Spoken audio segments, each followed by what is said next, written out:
what I learned recently was this. So right now I have a cube with the Subsurf modifier, but yeah, I have a view 0. And this is in 2.79, and here's what it looks like. So yeah, level 1, it has the exact same height like this. So you go from here to here. So this is center of the cube, and that's the center of the face. Sorry, the center of the face, and this is the vertex that marks the center. And if I do this again, then you get the center of this face is now the vertex of this corner. And so when I do this, you can see that at like 6 levels, it's this size instead of only 2.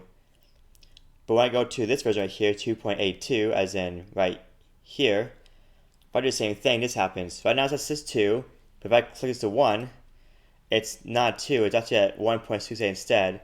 And then it does this, it stays the same as like height and stuff. So between two versions, we have 1.67931 with 2.79, and then 1.68, actually 1.67901 with version 2.82. So yeah, it's weird how the two versions, they do the subsurf somewhat differently. Okay, let me show you again. So yeah, so 1.68 and 2. In fact, nothing I've seen is that this and this looks like a parallel, yet these two are not. So now you know that version 2.79 and 2.82, they just subsurf modifiers somewhat differently.